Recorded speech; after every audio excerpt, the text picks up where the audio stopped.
31 जुलाई 2025 मोहम्मद रफ़ी साहब की 45वीं बरसी है।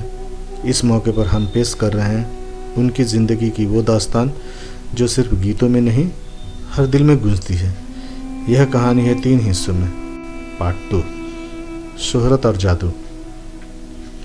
बैजू बावरा से लेकर फिल्म फेयर और नेशनल अवार्ड तक की कामयाबी।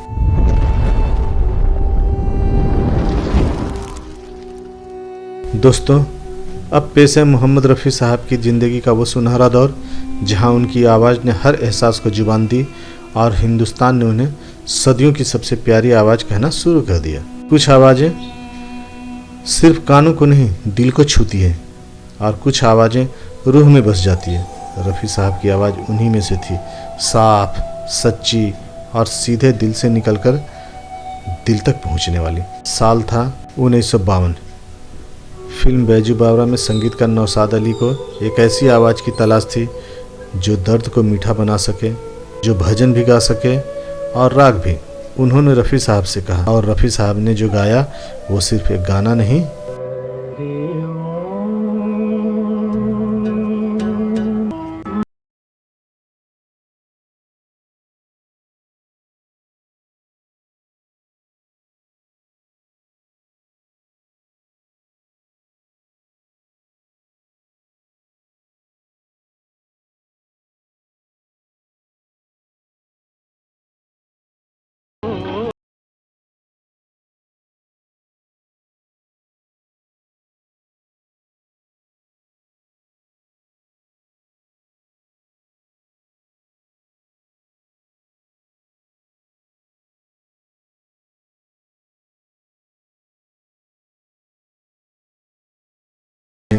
रफ़ी साहब को सिर्फ एक गायक नहीं एक एहसास बना दिया।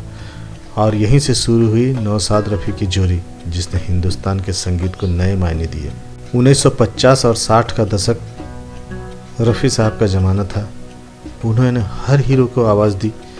दिलीप कुमार का दर्द, टूटे हुए ख्वाबों ने हमको ये सिखाया है, दिल ने जिसे पाया था आँखों ने गंवाया है।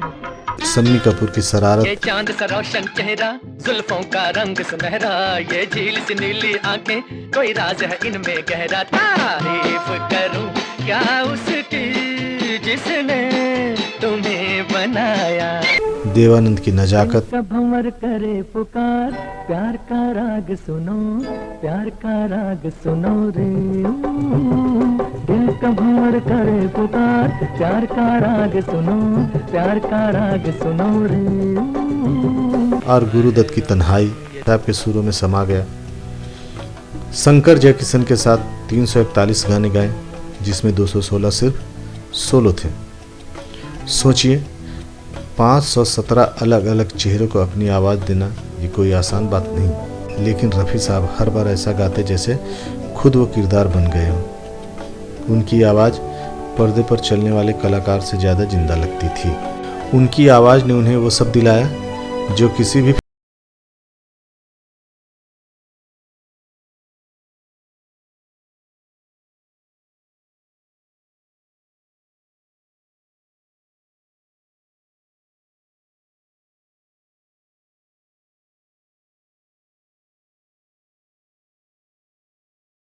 तेरी प्यारी प्यारी सूरत को किसी की नजर ना लगे, चश्मे बद्दू। चाहूंगा मैं तुझे, चाहूंगा मैं तुझे सांझ सवेरे, फिर भी कभी अब नाम को तेरे आवाज मैं ना दूं। फूल बरसाओ, बहारो फूल बरसाओ, मेरा महबूब आया है, मेरा महबूब आया है। दिल के झरोखे में तुझको बिठा कर, यादों को तेरी मैं दुल्हन बना कर रखूंगा मैं दिल के पास।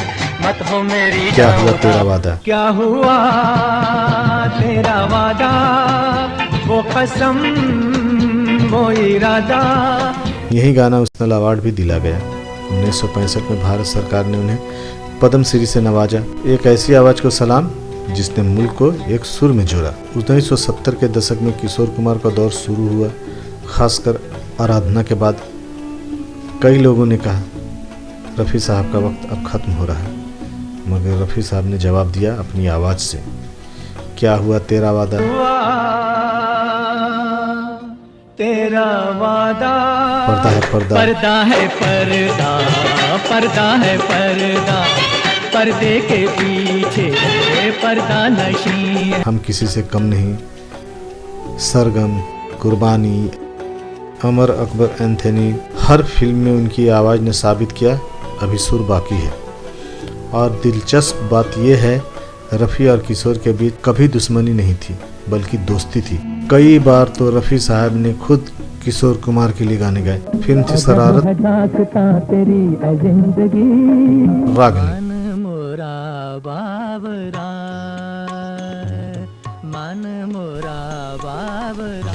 जब रफ़ी साहब का इंतकाल हुआ तो कहा जाता है किशोर कुमार घंटों तक रोते रहे।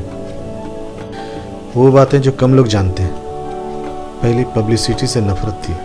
शादी ब्याह में चुपचाप पहुंचते, आशीर्वाद देते और बिना फोटो खिंचवाए निकल जाते। दूसरा, 1 रुपये में गाना।